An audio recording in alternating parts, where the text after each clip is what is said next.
Hello, good evening, good morning, good afternoon. I would like to welcome you all and thank you everyone for joining in today's workshop.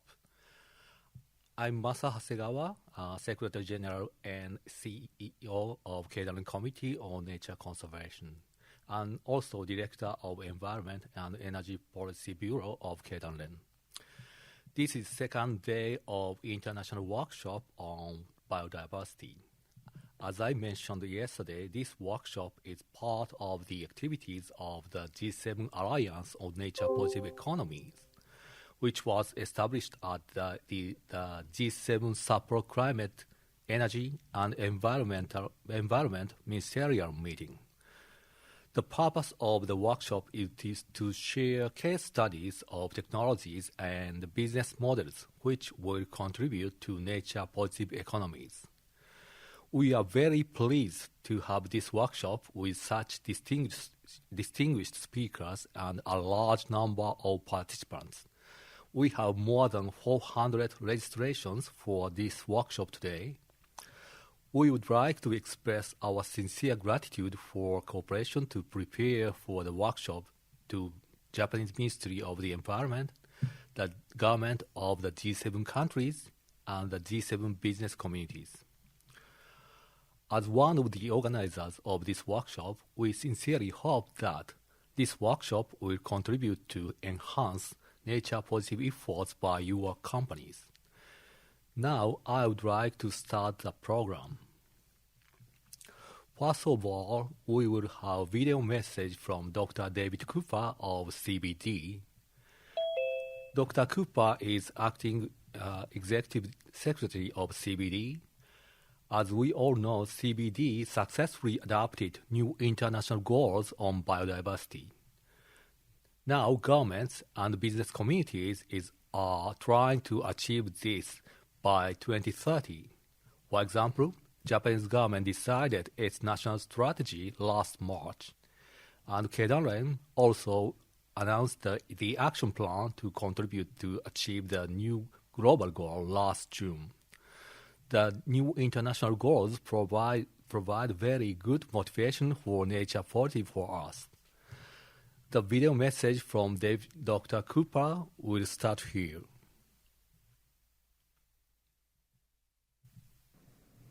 Good morning to you all. I'm pleased to have this opportunity to address this workshop of the G7 Alliance on Nature Positive Economy on behalf of the Convention on Biological Diversity. I'm encouraged by the growing interest and engagement of the business community on biodiversity. Last December at COP15, we had the largest participation ever of representatives from the business sector at the Business and Biodiversity Forum, in many dialogues and side events, as well as in the official meetings. I want to thank Keidanren for their engagement and leadership in rallying the Japanese business community in support of the Kunming-Montreal Global Biodiversity Framework. I'm inspired by your actions and encouraged by the engagement from the business sector.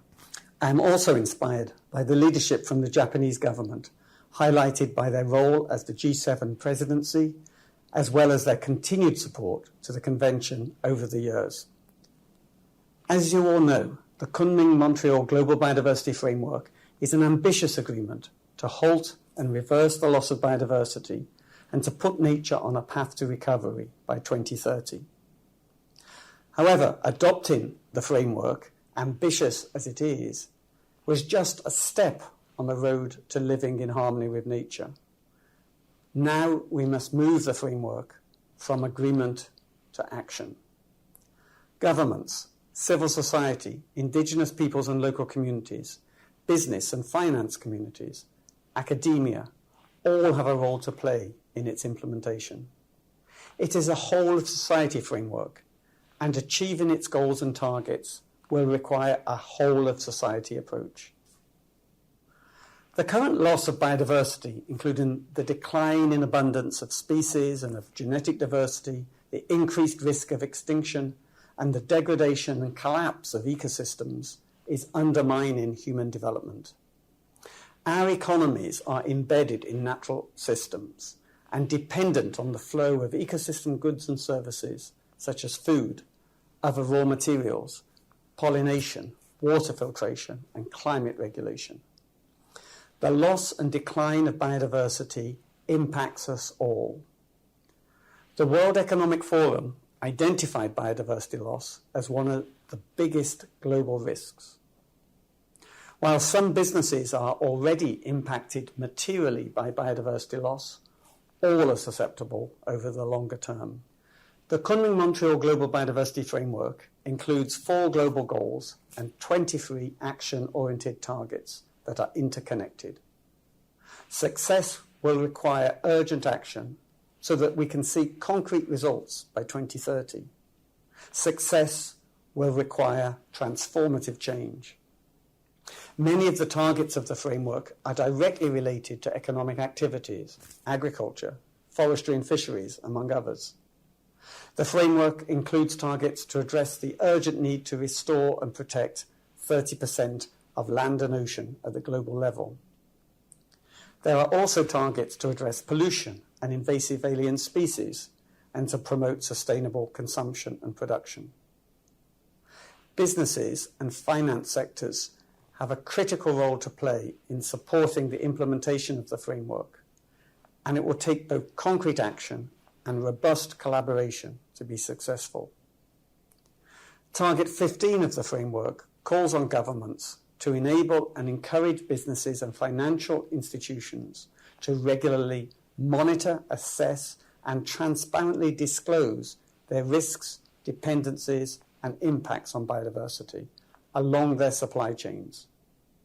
The aim is to progressively reduce negative impacts on biodiversity while increasing positive impacts and promoting actions to ensure sustainable patterns of production and consumption. The time to act is now. We cannot afford to delay action. This is a critical moment for people and for the planet. In one way or another, we are all exposed to the consequences of biodiversity loss. Droughts, wildfires, flooding, pandemics. We have a very small window of opportunity to really transform our reality and secure our future. I want to conclude by again thanking the government of Japan and Kaidanren for their continued support of the convention. I hope this workshop translates into leadership, ambition, and concrete action that will help us achieve the global vision of living in harmony with nature. Thank you. I believe that the message from the Dr. Cooper provides a very good start for the second day of this workshop. Now I would like to start a case study session on the second day. As you can see in the program, we have 5 speakers from various sectors. The first speaker in this session is Dr. Stefanie Eichiner of Pfleiderer.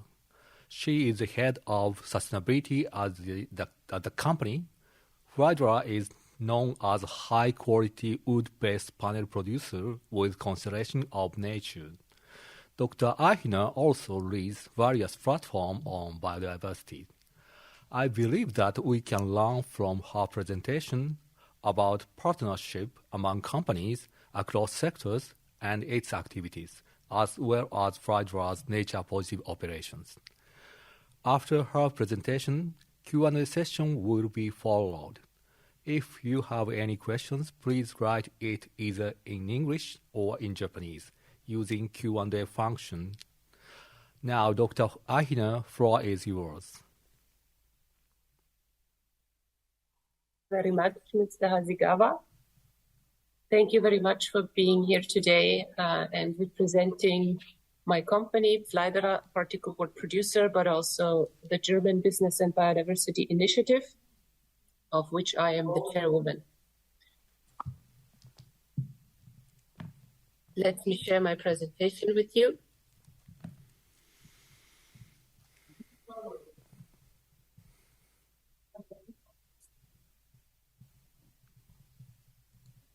The Biodiversity in Good Company is the first business and biodiversity initiative worldwide.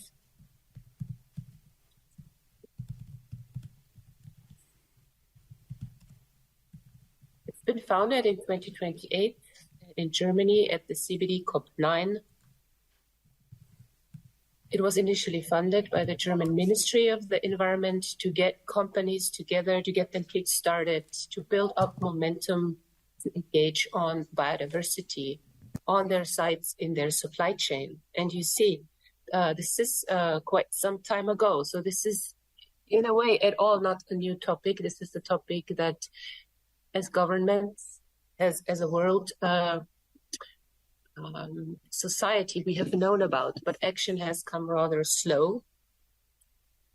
After kickstarting with financial support from the national government in Germany, the initiative is self-funded through membership fees since 2011.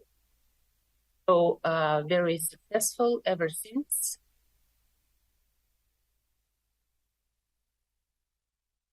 It's part of the national program on biodiversity called Unternehmen Biologische Vielfalt, which means about companies for biodiversity, or let's be active, let's undertake biological diversity. So it has this active momentum playing with the German word for company. So the Biodiversity in Good Company is a consortium partner of that national program, which is supported by the German Ministry of the Environment. So together with the environment, we're concerting efforts across sectors and institutions, because it's not enough that some companies take action. It's very important to concert these. And I think the conference in Montreal has given us all a renewed impetus to sharpen the way we are going together with a broad array of authorities, industry associations, industry organizations, but also more looser business networks and environmental organizations. The initiative itself publishes information modules so that companies find hands-on guidance how to transform their business model. A lot of companies have subscribed to this. There are some international names on it. There are some classic German ones on it. There are some Japanese companies on it, because ever since this founding moment in Bonn, this had been a German-Japanese cooperation working together at the global level across a very far distance, sharing expertise, sharing knowledge, and learning from each other. And what companies in the beginning did, and you see this at the left side, and I'll show some examples at the moment, was look at their own site and say, hey, there is a parking lot, how can we green it up? Or I have a roof, can I put something on it, either grass or a beehive, to do something for biodiversity? That's in a way the low-hanging fruit. That's in a way for many companies the easy task, the painless task. Obviously, what we as an initiative and we as a society need to do, we need to turn the view to the whole supply chain, to the whole system that's dependent on biodiversity, look at the real material topics, find out which ones count for the company that I'm working in today or in a year or some other company, and engaging with suppliers throughout the supply chain. So what have some of the companies in the initiative done to tackle this issue? And I want to speak to two companies mainly. It's the company UPM Kymmene, paper, pulp, and biochemicals producer from Finland, the company I have worked for in the past, and the company Pfleiderer, a board producer, especially particle board producer in Germany and Poland, who I have been with for about 1.5 years now. So UPM has actually set in 2018 a net positive impact on biodiversity target, and has underfed that with targets on forest management, forest conservation, and projects and collaboration. So really go into the supply chain. At UPM, as at Pfleiderer, corporate financing and board incentives are linked to long-term biodiversity and climate targets. Pfleiderer has a stronger focus on the circular economy historically, so being a user of a huge volume, largest volume in Germany actually, of recycled wood, and therefore has tied its corporate financing and board incentives to recycling and the climate target. So climate is featuring prominent in most companies nowadays. It's not different for these. So UPM, actual biodiversity targets linked to corporate financing. At Pfleiderer, it's recycling, which obviously by taking off pressure from forests, virgin forests, is doing its share for biodiversity as well. At Pfleiderer, the topic is younger, as for example, at UPM. UPM was a founding member of the German Business and Biodiversity Initiative. Pfleiderer joined just this year, basically with me joining the company, but has now set itself targets also to assess the sustainability in the supply chain, biodiversity being one part, starting with checklists, really looking where are the material topics, where are the biggest impacts, and how can we address them. On the right-hand side, you see the raw material cycle at Pfleiderer. You see the forest, a small portion is coming straight out of the forest to the production, about 20%. About 30% are pre-consumer, you might call it, recycling wood waste streams, side streams from sawmilling, and the biggest portion, 50%, is truly recycled post-consumer material, and actually material that is coming from sorting facilities that are largely municipal in Germany. The other examples here are UPM creating fire habitats in the Nordic forests that they are managing. This is something that a lot of people, when they hear fire in the forest, may first be worried. But the reality is fire is inherent part of a Nordic ecosystem. So reintroducing it immediately reintroduced a whole array of fire-dependent species to the sites, thus contributing to biodiversity. Another member company of the Business and Biodiversity Initiative, also linked to forestry, is Forest Finance, developing financing tools based on the creation of forest ecosystems. Here, one that is also yielding cocoa.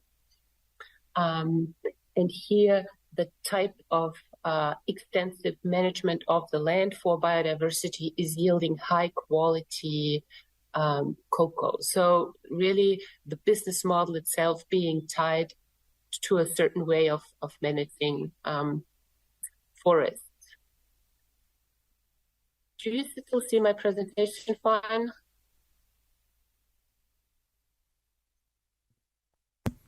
Yes, that's okay. We can see it. Okay, it's just, I was a glitch here on my side. So I'm glad you see it. Then I continue. What Pfleiderer, what UPM, what many companies do is to safeguard and benchmark their activities. They subject themselves to certification. So management systems to have a streamlined management, certifications, FSC, PFC, German Blue Angel, Nordic Swan, Cradle to Cradle, and a variety of industry initiatives. So it's really worth saying that the integration of biodiversity in international and national standards is helping companies moving that way, right? Because they are in many instances signed up to these already, and the more prominent biodiversity is and becomes in these systems, EMAS in Europe would be another one, the further the reach of biodiversity into really company operations will be. And then what companies now are, I almost want to say struggle with or having to master, is the non-financial reporting and especially the requirements. So for stock-listed companies, this is an exercise that they do to differentiate and to present themselves as a safe investment. For all companies in Europe, it is becoming mandatory under the Corporate Social Responsibility Reporting Directive. So this is just a screenshot from the GRI report of the firma Pfleiderer, and it has a few KPIs currently, mostly on recycling and renewable resources, but those on biodiversity are being developed right now and will follow in the future and will be required in 2 years' time by European law. So some of this is joyful work where you work on the land, where you work with your suppliers. Some of it is, I would call it more dreadful work, where you try to identify where can you get the information, how do you best present it, how do you track it over time, how do you keep it clean and auditable. So this is the array of challenges that companies are facing. So as an initiative, we always try, to keep a very good spirit up so that companies don't get discouraged, disappointed, but rather that they see themselves as in this image here, as like one group working together on a better world, networked globally, as we see here in this round, as a voice that is heard for information, as a voice that is giving input into decisions at the national and hopefully at the global level. With that, I would end, and I would be happy to take questions.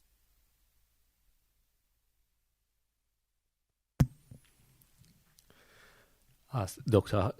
Eichiner, thank you very much for your great presentation and your Pfleiderer and biodiversity in good companies. These activities are very interesting and informative.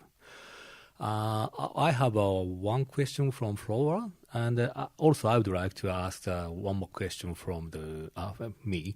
First one is you mentioned in your slide, page 8, you use the words value chain and also the supply chain. What kind of context you use the supply chain and what kind of context you use the value chains? That is the first question. And second question is you mentioned the non-financial reporting. How do you evaluate the TNFD recommendation, which is just launched this month? That's the second question from me. All right, so let me start with the first question. With the supply chain, I mostly think really at what's coming into the company. So upstream from a company coming in, this is something the purchasing department is mostly looking at. And the value chain for me is much broader. It's also looking at downstream, what's getting out of the company and what is creating value for a company and for the customers of a company. So it's the broader concept to me. Well, there is a lot of argument currently on the guidances having come out. I have to say I haven't fully studied and fully made my conclusion. I do think I still have some time actually to do so also as an initiative. So if we have someone here in the audience who can comment on that or of the other speakers, I'd be happy to enlist some support here. Thank you very much for your answers. Thank you, Dr. Eichiner. Now I would like to move on to the next case. We have Ms. Stefanie Nguyen from Veolia, West France. She is the head of environment at the company. All of people in this floor know Veolia is the leading company in the field of water supply, energy, and waste management. Veolia is also known as a leading company in the field of sustainability. I believe her presentation will cover environmental issues comprehensively, as well as Veolia's advanced activities in the field of biodiversity. After her presentation, I also will have a Q&A session.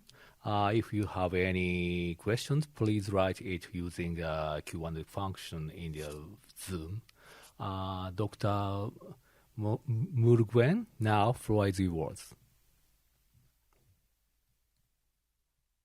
Thank you very much. Can you hear me? Yes. Thank you very much. I'm going to share my screen now. Yes, please. Oh, now I can see your slide.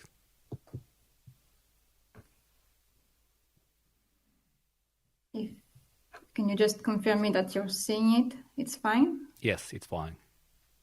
Perfect. Well, thank you very much for the invitation to participate in that conference. I believe some of the points I'm going to present today are going to echo my predecessor presentation, but I believe we are working on the same direction. That's a pretty good sign then. So I wanted to start this presentation to explain how a company initiative can be drilled down and apply at different levels to see how this systemic approach can work. Veolia Group defined in 2019. It was one of the first companies who defined in France its purpose. Veolia purpose is to contribute to human progress by committing to the Sustainable Development Goals set by the United Nations in order to achieve a better and more sustainable future for everybody. This is why the company's motto is resourcing the world, which we achieve through the environmental services we provide. So what does Veolia purpose say? So you have on the screen the first and the last statement of the purpose. In between, Veolia explained who are its stakeholders and how its business is useful to them. For us at Veolia, ecological transformation means acting to reconcile human progress and environmental protection. And in order to implement this ecological transformation, not only do we need to provide impactful services, but we also need to transform ourselves and the way we do business. This is why we also went a step further. And apart from this statement of purpose, we also set up and developed a concept of multifaceted performance. So you can see on the screen what is our compass, the group compass on this purpose. So we describe the different stakeholders we serve at Veolia. There are 5 categories of stakeholders. These stakeholders can also be considered as different dimensions. You have the stakeholders on all the financial institutions. We all know about them. You also have the clients, the one who cannot do without them, the employees that make the company works. But we also have the planet and the society at large, which encompasses the local authority, the resident, and the suppliers, and so on. So each stakeholders or dimension has a number of objectives. The environmental dimension, for example, set 4 objectives linked to the United Nations goals. It's combating climate change, developing circular economy, protecting biodiversity and the environment, and sustainably manage water resources. So like I explained, some of these objectives, or most of these objectives, actually can be achieved thanks to our core business. But they also depend on how we do it. And this is why we also implemented at company level an environmental management system with continuous improvement to decrease the environmental footprint of our activities. Before getting into more details about this environmental management system, I wanted to share with you some key direct benefits we identified while developing projects protecting biodiversity for a private company. Obviously, we all know that it's important and highly relevant to protect biodiversity for existential long-term reasons for human beings, but for a company, it's also a very interesting approach. we identified 7 major benefits that can be stated. And I believe most of them could apply to other sectors as well. The first 3 ones are kind of obvious, but they are relevant to state anyway. So you have the compliance with the regulations, and especially in Europe and in France, compliance and biodiversity protection is more and more strict and imposes a lot of constraints that we have to take care from the very conception of our projects. You also have innovations for clients and in operations. So we can think about innovation for client as a business offer, but also in operations. And this echoes to what we often hear about lately. It's about nature-based solutions and how we can use nature and capitalize on it to better do our work. The last of these first 3 is access to funding, obviously for green bonds and so on. And brand image is also kind of obvious, but with the growing concern of people on that topic, it's even more relevant today, and exemplarity matters in order to have a coherence between CSR positioning and actual practices. The last 3 ones, we notice that it really helps for local integrations. In particular, in our field of work, as we work in waste management in my business unit, and acceptability is not always easy when you develop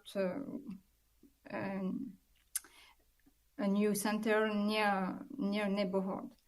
So these 3 ones are very important, and also new employees and sometimes even long-term ones.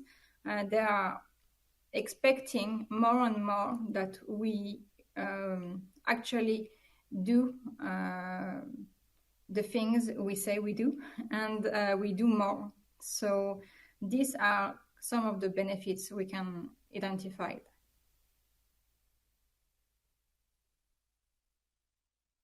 So let's how did we integrated that group approach level to a business unit level?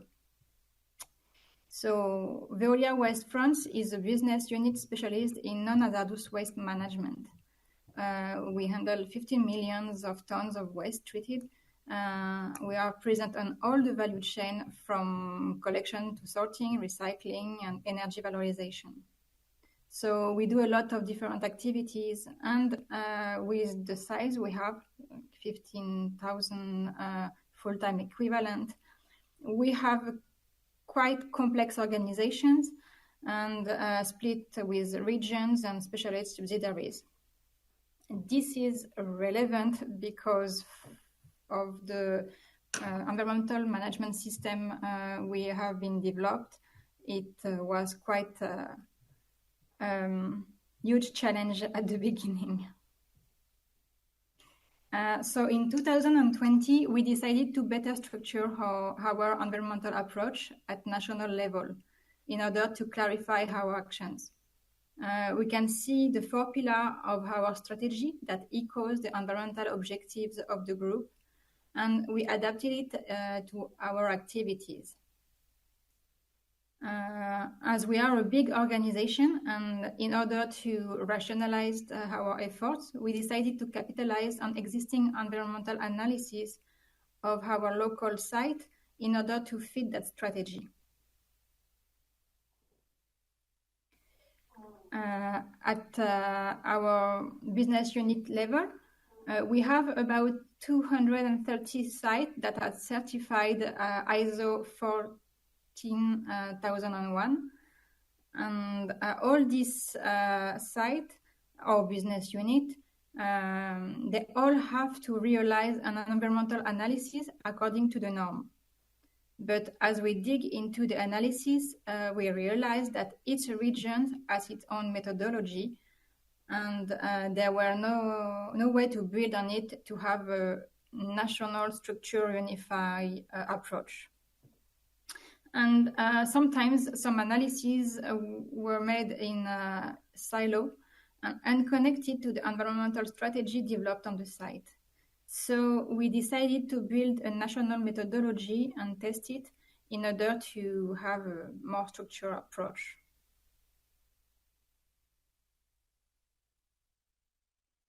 So we wanted to replace environmental analysis where it belongs and make it useful for local business units. So this means the environmental analysis is supposed to be the baseline of our environmental strategy. We have to identify the main environmental impacts of our activities, define an environmental policy, also deploy and monitor actions in order to set a better improvement of our activities from an environmental footprint perspective. This is why we are very convinced in our BUs that environmental analysis is at the core on environmental performance. We also wanted to capitalize on that existing approach and use it to feed our environmental strategy. This is why we have a two-level approach, a bottom-up and top-down approach. The bottom-up approach is about feeding, getting feedback on area of improvement and best practices about, for example, environmental risk control and environmental impact by business line to the national level.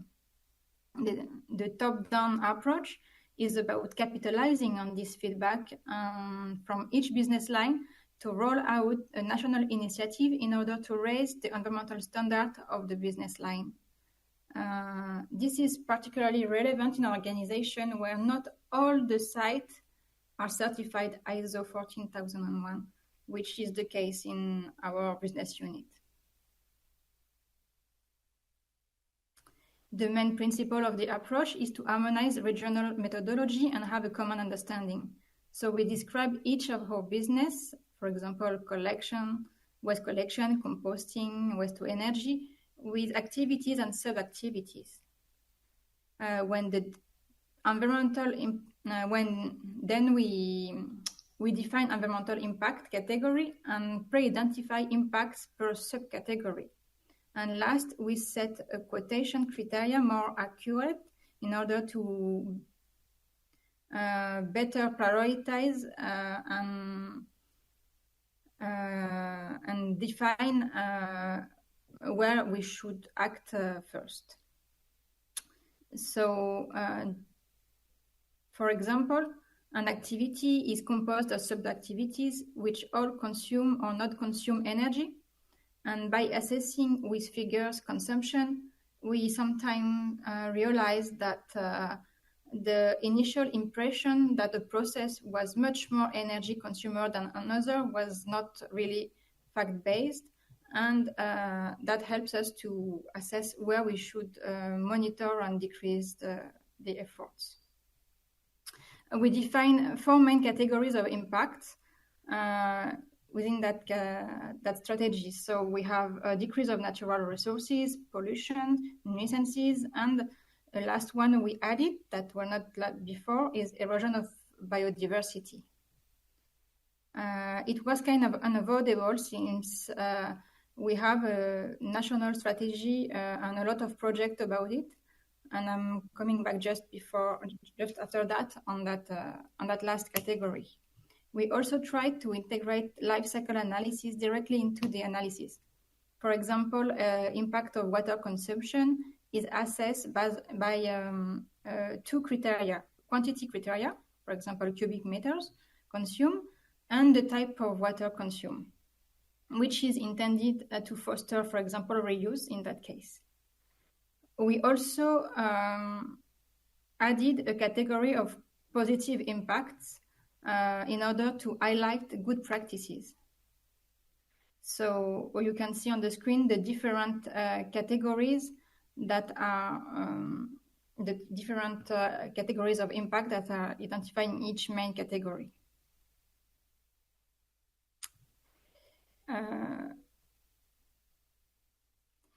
So we integrated biodiversity pressure into the environmental analysis where it was possible.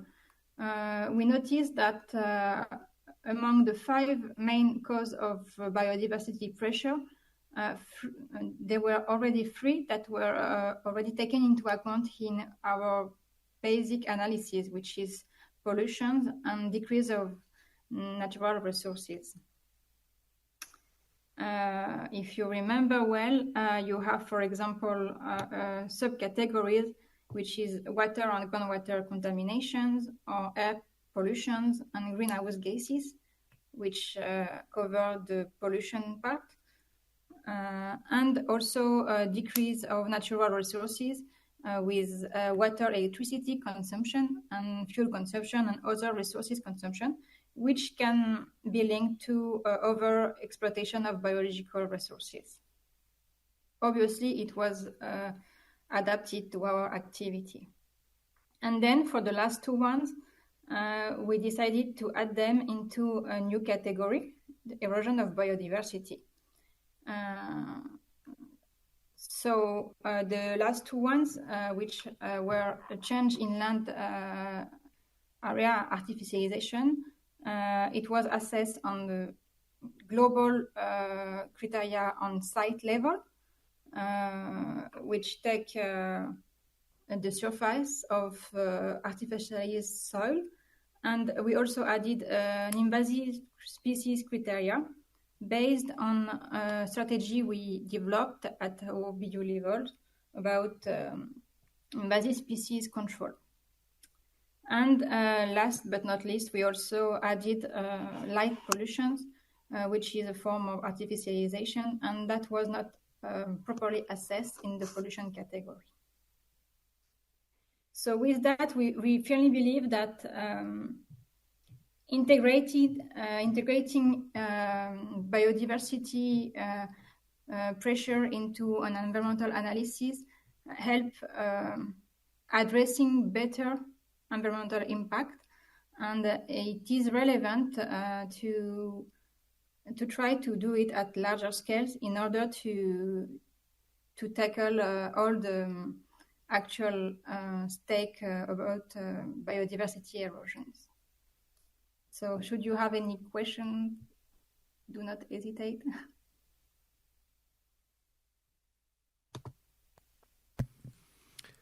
Thank you, Dr. Nguyen, for a very, very, very good presentation on that, about the activities in the field of biodiversity in your Veolia.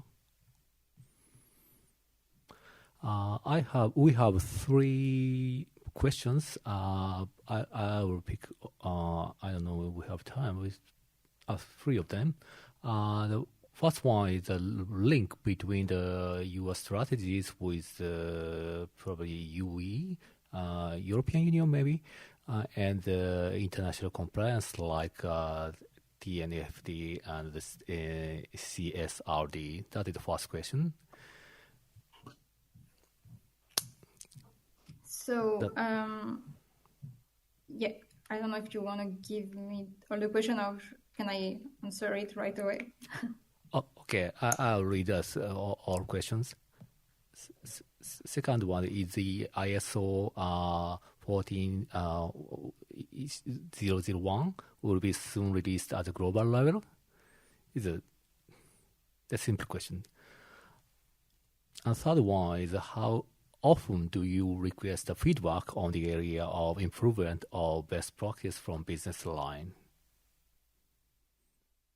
Okay. I'm trying to be short, as I'm already take a little time. So regarding United Nations goals, it's integrated into the group strategy for the multifaceted performances as we align for environmental objective with UN goals. But for more specific regulations, for example, the current CSRD, and in Europe we have the green taxonomy also.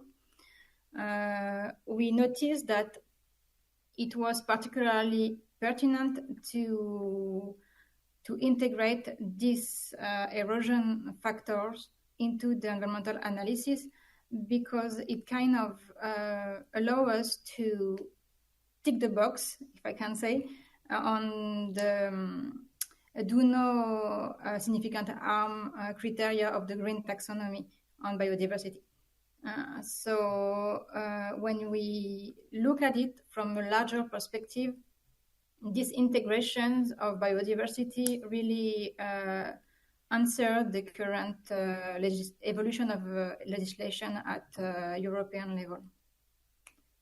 Regarding the ISO 14001 revision, I am aware it's in work in progress, and I would invite all the companies who are currently working in a work group for this revision to push for this integration of biodiversity criteria, because it really has a potential impact to better take into account biodiversity protection at international level, and that also would ease the reporting level for so many companies that are concerned with European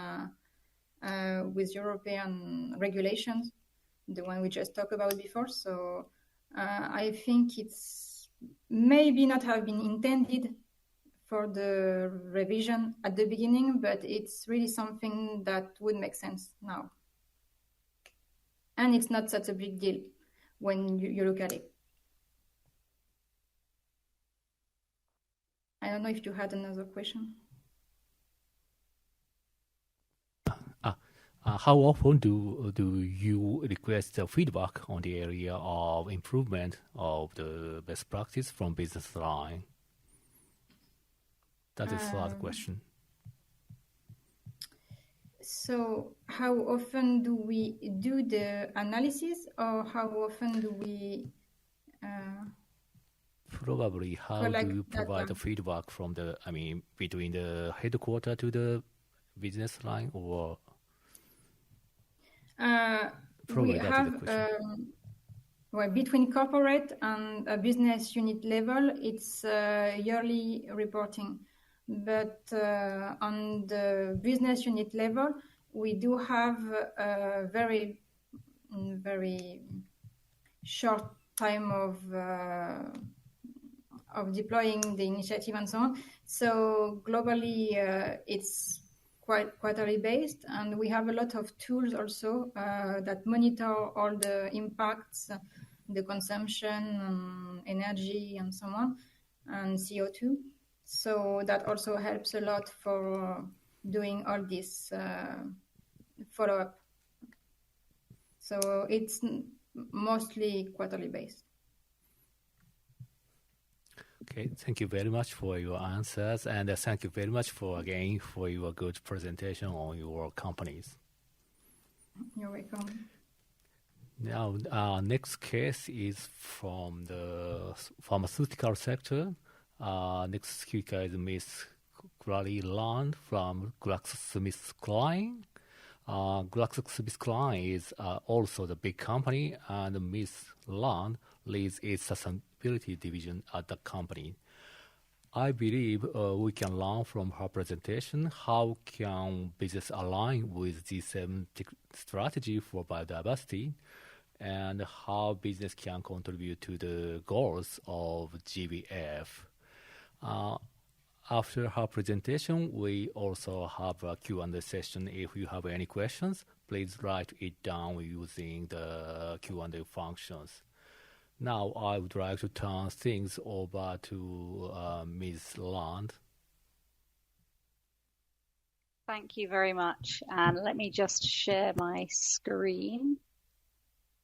1 second. Hopefully you can see that. Okay. Well, thank you very much for the opportunity to present today and to share GSK's journey in identifying and defining how we can best contribute to a nature-positive world. GSK is a global biopharma company, and our purpose is to positively impact the health of billions of people. We know the climate and nature crisis are actually an urgent threat to human health, and that's why in November 2020, we actually set ambitious twin goals on both climate and nature, and we're taking action to achieve these goals. We committed to a net zero, nature positive, healthier planet with ambitious goals set for 2030 and 2045. And we prioritize nature alongside climate action because nature matters both for climate action, but also human health and, of course, business success and resilience. Protecting nature makes our business more resilient and helps us achieve an ongoing supply of raw materials needed for both manufacturing of medicines and vaccines. And innovation can also be inspired by nature, as scientists can find new solutions by observing processes in the natural world. So for these reasons, we set the ambitious no-regret targets back in 2020 based on our initial understanding of our impacts and dependencies on nature. And at the same time, we have continued to deepen our understanding of our full value chain nature impacts and dependencies, and will continue to align with evolving practices and guidance. In fact, just last week, we shared an update on how we're evolving that approach.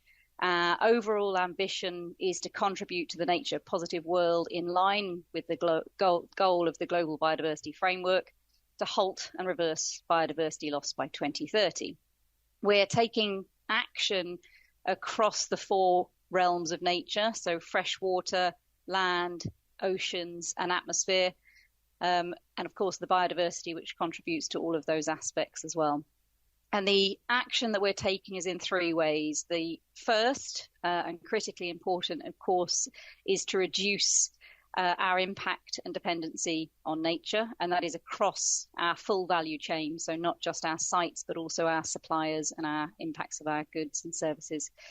The second is investing in protection and restoration of nature. And then the third is helping to really drive collective action, not only for our sector, but beyond our sector as well. So while climate is now more well understood and approaches for action are widely accepted, those for nature are still evolving and forming. I'm actually very proud that GSK is part of the first group of companies piloting the science-based targets for nature. And we're hoping to really drive that for fresh water and land next year, followed by oceans and biodiversity in the following years.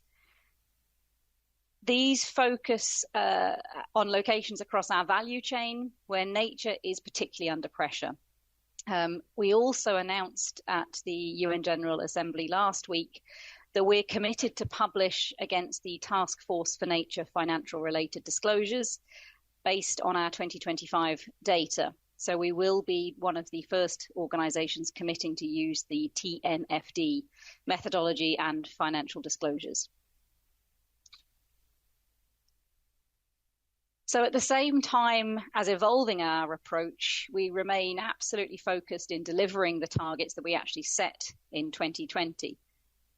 Some of the key actions we're taking already are around, in the freshwater category, 100% of our sites to achieve good water stewardship by 2025, and reducing our overall water use in our manufacturing sites by 20%. I can confirm we've actually met or exceeded both of those targets already. We're also looking at becoming water neutral in areas of water stress, and reaching zero impact pharmaceutical ingredient levels for all of our sites and, of course, our key suppliers. For land, we have hope to have a positive impact on biodiversity at our sites by 2030, and over 80% of our sites have already been assessed against a biodiversity framework for net positive uplift. We're also looking at the agricultural and forestry derived materials, which are sustainably sourced and deforestation free by 2030. And again, we're at around over 70% for paper and palm as an example for deforestation free. For our oceans, we've also included that 100% sustainable sourcing of marine derived materials as well.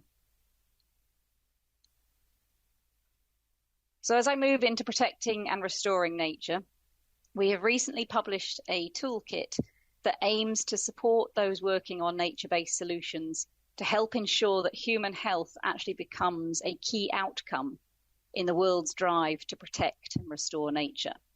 For example, in November 2022, we committed to restore over 2,500 hectares of mangroves in Indonesia through community-led, very focused programs and projects. So mangroves, as an example, play a crucial role in climate regulation and climate change mitigation because of their carbon sequestration potential. But mangroves also make the local population more resilient to flooding, improve the local fish ecosystem, water quality, and contribute to the health and the livelihood of local communities. So at the same time as delivering progress against our nature targets and goals, we have continued to undertake further full value chain materiality assessments to deepen our understanding of our nature impacts and dependencies in line with the science. I'll share just a few of the key learnings that we're developing. The first is around accuracy of data. We do require accurate data to be able to scientifically validate the quantities and the impacts and the values, but actually data in some areas is relatively scarce or difficult to come by, but we haven't stopped action. I think that's a critical point. The second aspect around that is around making sure that we do have that traceability. It's getting back to the origin of the material, which for us is often 5 or 6 times through different layers and lenses. We have complex materials not coming from single sources. So we're really trying to drive into the origin and traceability of those raw materials at source. And thirdly, it's really important to harness the benefits of nature and climate together. We see them as two sides of the same coin with interdependencies and multiplying impacts. So while it's necessary to have both climate and nature ambitions, mapping materiality across both agendas can help us spot opportunities and potential trade-offs. For example, we have found that the most impactful levers drive positive change on both fronts. In our supply chain, we use active pharmaceutical ingredients, which are one of the largest contributors to our carbon emissions footprint, but they're also a significant part of our water footprint, and some of those suppliers sit in water stress regions. So projects and programs that we can address with those suppliers and in those regions do provide mutual benefits. The fourth aspect is we win and lose at a local level. So while the pressures of nature and health are most keenly felt at that local level, engaging with local communities, building resilience to health threats, working locally is absolutely critical for the right solutions and action. And finally, I mentioned at the beginning that a lot of this is actually a business resilience challenge for us.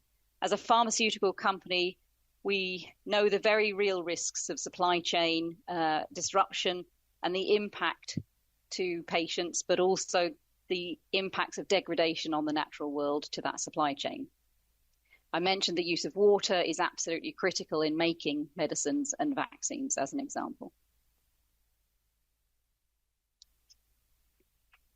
So finally, given the platform, our ask of you, I think the key thing is voluntary action, business action is absolutely essential, and we're very proud at GSK to be leaders in this area. However, one of the strongest levers for change is policy ambition. To scale up ambitions and actions, governments should really place a regulatory measure and set a level playing field to provide opportunities, just like today, where companies can share best practice.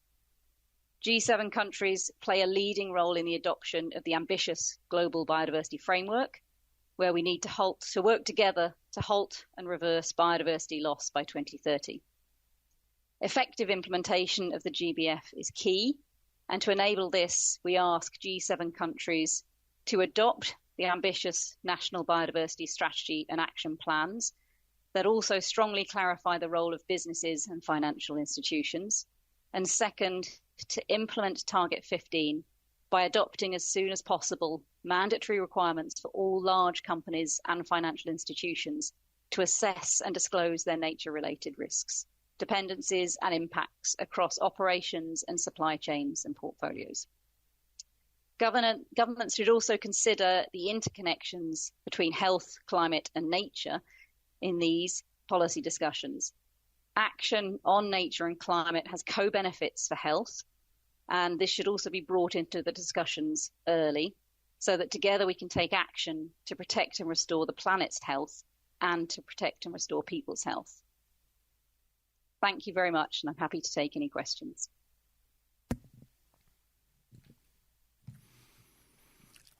Ms. Lund, thank you very much for your very good presentations. Okay, we have 2 questions from floor. First one is, in your experience, how can incentives contribute to the mainstreaming of biodiversity conservation? I'm not sure that incentives can fit into my space, but I will certainly answer where we're looking at things like nature-based solutions. I mentioned the Indonesia mangrove program. That is a way of connecting the climate goals that we've set towards net zero with a nature goal intertwined, and actually the funding for that protection and restoration of nature and channeling the funds into those projects and community-led projects has had those mutual benefits. So rather than incentives, it's more about channeling the finance into support, protection and restoration of nature.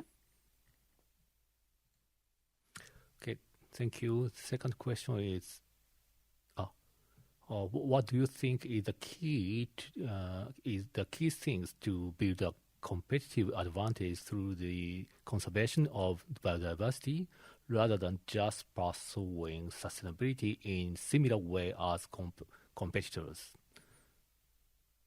Okay, I think there's a couple of things I'll comment on that. I mentioned our approach at GSK was those 3 aspects. The third of those aspects is driving collective action.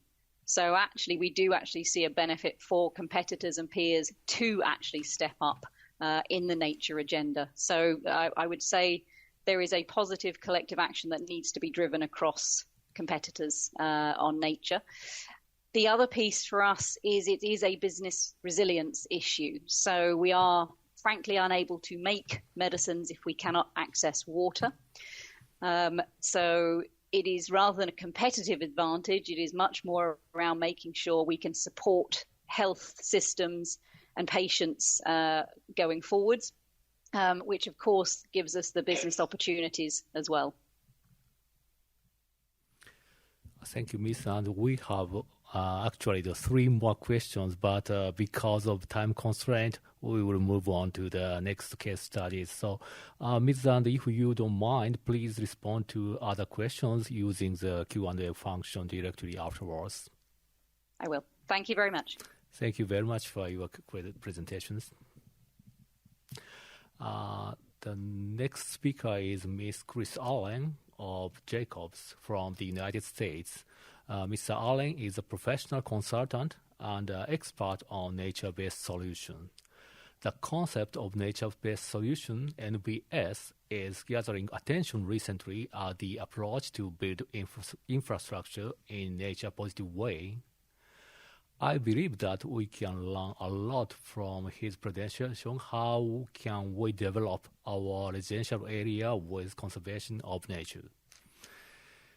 After his presentation, we also have a Q&A session. If you have any questions, please write it down using the Q&A function.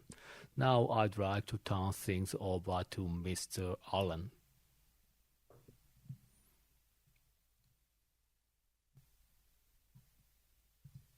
Thank you. You're able to see my screen? See my presentation? Yes, I can see. We can see it. Okay. go full screen here. Okay.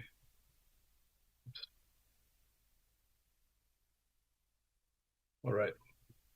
Well, thank you for the opportunity to join this important dialogue as a U.S. representative of the infrastructure and buildings industry. I have the privilege of standing in today for Jan Wallstrom, who is our Senior Vice President for Climate Response and Sustainability, who sends her regrets for not being able to attend due to a board of directors commitment.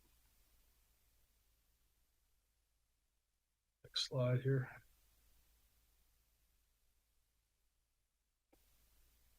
Jacobs is a global company with a talent force of 60,000 people, generating approximately $15 billion in annual revenue. And our mission is to build a more connected and sustainable world. To achieve this, we work with private and public sector clients to solve some of the world's most challenging problems related to thriving cities, sustainable and resilient environments, mission-critical outcomes, operational advancement, scientific discovery, and cutting-edge manufacturing.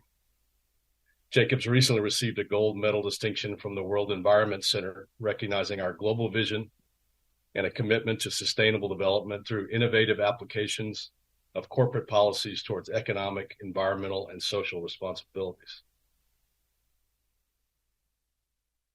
Focusing on the topic of nature positive economies, it's critical to recognize that the world's manufactured infrastructure, which includes our interconnected systems of transportation, of energy, water, telecommunications, public and private buildings.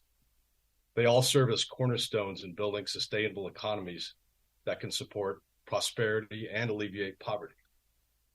And we know that the built environment in our cities and regions more broadly are at the forefront of biodiversity and climate challenges, just as they are at the forefront of the need to embed social value and equity in all of our development work.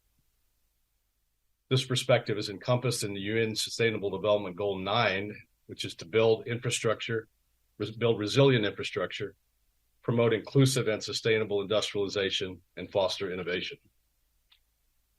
Yet, according to the International Union for the Conservation of Nature, habitat destruction from rapidly accelerating infrastructure and urban development are among the major contributors to global biodiversity loss. Around 1/6 of all species are under risk of extinction on the IUCN Red List are threatened by infrastructure development. Furthermore, the Organization for Economic Cooperation and Development projects that the global population living in cities will reach 5 billion by 2030, growing from 3.5 billion in 2015. So massive investment in infrastructure and buildings are required to accommodate this projected growth. In response, OECD calls for a transformative new approach to developing infrastructure and buildings that can prevent further loss to biodiversity and minimize risks from climate change. Key to such a transformative approach is a collective understanding by the infrastructure and buildings industry globally regarding the urgency, scale, and priority of actions related to the nature positive challenge. To address this need, the World Business Council for Sustainable Development, supported by leading NGO and industry organizations, just recently published a paper entitled The Roadmap to Nature Positive: Foundations for the Built Environment System. This identifies 6 strategic priorities for the infrastructure and building sector. And this framework is catalytic and will help guide and mobilize industry in developing the technical innovations that can respond to the global biodiversity challenge. The first one is to avoid further terrestrial, freshwater, and marine habitat conversion. This requires the buildings and infrastructure industry, when siting new infrastructure and new buildings, to use greater awareness and responsibility by locating them in previously impacted areas and to prevent further loss of natural habitat. And it is imperative to consider impacts on nature at the very early of design stage. When modifying natural habitats or affecting wildlife is unavoidable, it is critical to commit to strategies aimed to achieve measurable positive outcomes for biodiversity. The second priority is to reuse and retrofit over demolition. And this requires minimizing the demolition of infrastructure and buildings to eliminate supply chain and site-based impacts associated with land conversion and construction. Industry needs to develop opportunities to adopt circular approaches for new builds with a focus on designing new infrastructure and buildings that can maximize their lifespans. Number 3 is to select materials with nature in mind and invest in circularity. Industry must include nature-related criteria in the procurement of raw materials to catalyze more sustainable sourcing, including green procurement and/or certified commodities, with full attention being paid to the long-term impacts on nature. Number 4, we must drive transformative change by adopting circular material practices across the various material value chains by matching supply and demand for secondary raw materials. We must carefully select construction materials and maximize their reuse with the ultimate aim of circularity across all the various material value chains. Number 5, we must address climate change and nature simultaneously in any building and infrastructure project. Nature loss and climate risk are inextricably linked, and addressing this interlinkage by investing in solutions such as urban forests, more streets and trees, urban ecological corridors, and greenway buffer zones surrounding our cities. And lastly, apply nature-based solutions. Industry must promote nature-based solutions as an alternative for, or in addition to, the gray infrastructure at design stage. We start by assessing biodiversity and ecosystems in the local landscape and/or seascape and integrate natural features as much as possible in the design of new and existing projects. Jacobs is active with a wide range of clients and partners driving innovation in each of these infrastructure and building transition priority areas. And next, I'll cover a few examples that demonstrate our work with some of these transformative approaches. The first example we'll profile is called Tyndall Air Force Base. This is in Panama City Beach, Florida, in the United States. After being severely impacted by a Category 5 Hurricane Michael in October of 2018, Tyndall Air Force Base has embarked on a rebuild program that is focused on creating a resilient, sustainable, and smart installation of the future. The initiative leverages innovative solutions in a system of systems approach to perform at the nexus of the Air Force Base's mission assurance, cost efficiency, and social and environmental sustainability. A significant part in ensuring the future resilience of the base is addressing the risks that arise from coastal flooding and erosion. As a part of this approach, the Tyndall Air Force Base rebuild team is designing an array of projects that use nature-based solutions, including dune restoration, seagrass enhancement, living shorelines, and strategic sediment placement, all to reduce coastal flood risks while creating measurable social and biodiversity benefits. And key to this project is the partnership of industry, government, and NGO, as you can see in the logos down below, and funding organizations as well, all assembled to optimize the engineering, science, and conservation outcomes in pursuing such a large-scale nature-positive coastal resilience program. Our next example relates to applying nature-based solutions and features collaborative innovation with a confidential global technology client of Jacobs and our partner firm, Biomimicry 3.8. As the global economy is increasingly fueled by digital technology development, data centers globally are proliferating and consuming tremendous amounts of natural resources. Nature-positive ecological design, coupled with nature-based solutions, have together led to new ways of conceiving data centers. Rather than as an isolated facility, data centers can be designed to perform in context and relationship with their surrounding ecosystems. Jacobs' confidential global technology client is now developing a data center in Europe that is restoring a nearby forest and wetland, which provides not only visually screening for the data center and noise screening and beautification, but is also beginning to solve for biodiversity, water purification, soil health, and stabilization on the site. And to further this nature positive ecological design and nature-based solutions innovation pathway, Jacob's partner Biomimicry 3.8 has created an industry, NGO, and academia consortium called Project Positive. The consortium is collaborating to develop the analytical design and management methods for built environments to perform in ecological alignment with an adjacent local healthy ecosystem. And this approach is yielding not only positive ecological outcomes with companies, but social ones as well. Employee health and well-being, employee retention, and brand pride are increasingly important components of the Project Positive framework. Our final example illustrates thought leadership in buildings and biodiversity. In 2022, Jacobs partnered with the Urban Land Institute, which is the oldest and largest network of cross-disciplinary real estate and land use experts in the world, to co-develop a framework for effective real estate industry response to the biodiversity crisis. The result is a thought leadership paper entitled Nature Positive and Net Zero, The Ecology of Real Estate, and with a target audience of ULI's global network of 48,000 real estate executives and managers. A central conclusion from the paper is that the real estate industry must reverse its long-standing trend of significant land degradation and habitat loss in order to align with nature-positive economic development. The paper indicates how thoughtful design and planning of real estate developments can maximize natural habitat to make ample space for natural or built infrastructure.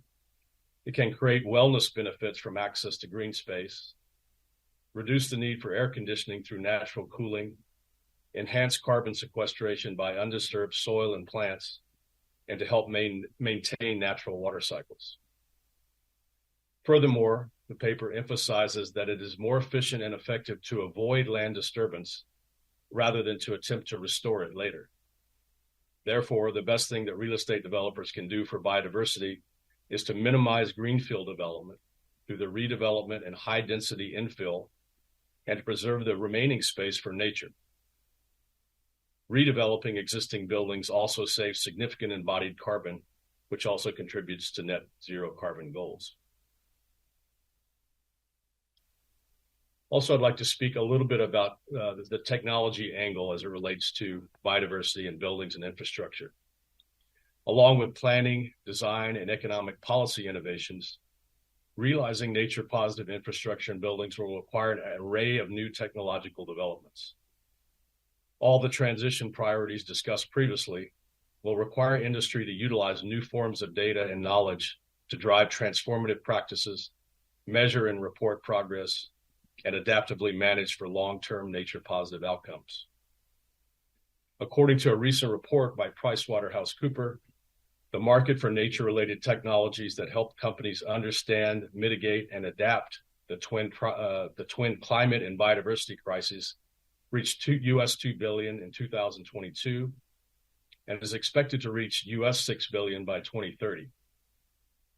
This growth is evidenced by a recent report by the NGO Nature for Climate, which is a 20-organization strong coalition that includes the World Business Council for Sustainable Development, the Nature Conservancy, the IUCN, the UN Environment Program, the Conservation on Biological Diversity, the World Wildlife Fund, and others. And the report details the urgency of an emerging sector called nature tech to help address gaps in financing, scientific knowledge, workforce, and ecosystems impact monitoring that are currently hindering widespread nature-positive development. And this call for nature tech innovation is opening new opportunity areas for investment, economic development, and the new jobs necessary to grow our nature-positive economies globally. In conclusion, Jacobs thanks you again for this opportunity to represent U.S. infrastructure and buildings industry leadership and commitment in this important global dialogue. Our company fully values and supports the collaboration among national governments, industry, NGOs, and the global scientific community. And it is together we will develop the vision and the innovative solutions so urgently required to support regenerative wealth and well-being through nature-positive economies. Thank you.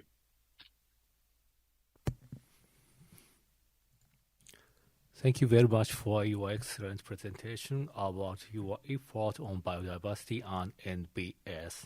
It is very interesting for all of us, including people from public sector.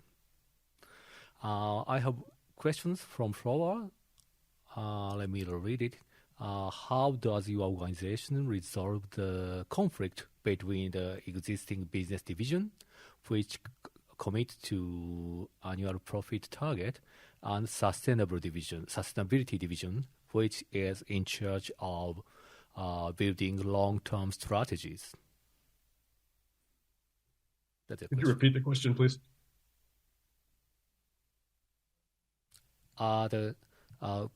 There would be a conflict between the existing business division and the sustainability division, because the business division is committed to annual profit target, but the sustainability division is in charge of building a long-term strategies.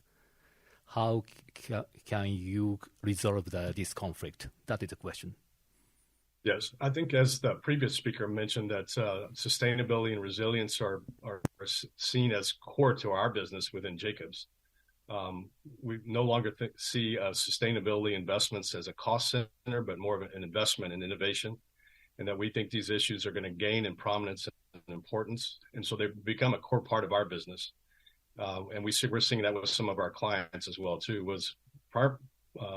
Previously, a lot of companies saw sustainability basically in the EH&S division of the company as a cost center, but now they're really seeing it as a place in which investment in sustainability can yield brand benefits in employee retention, can create new sources of value for companies. And so we're really starting to see that within our company and many of our clients.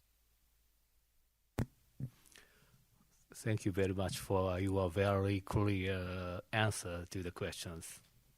And also thank you very much for your presentation, Mr. Allen. Thank you. Thank you. 続きましてですね。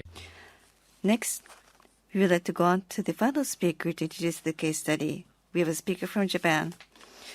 From the chemical sector, we have with us Mr. MITO, who is the Senior Managing Executive Officer with SUMITOMO Chemical. He will talk about initiatives related to regenerative agriculture that is based on technology. I believe his case study will be like a model whereby corporate technology can offer a solution. And I believe this is the most appropriate case study to close out the workshop. After the presentation, we have set aside time for Q&A, so we hope that you'll fill in your questions using the Q&A function of the Zoom. So without further ado, we would now like to invite Mr. MITO. The floor is yours. Please go ahead. Thank you very much. My name is MITO. I'm with SUMITOMO Chemical, and I'm responsible for health and crop science sector. It is indeed a great honor to be given this opportunity today. I'd like to introduce to you SUMITOMO Chemical's approaches for regenerative agriculture, if I may. So first, I would like to introduce SUMITOMO's values.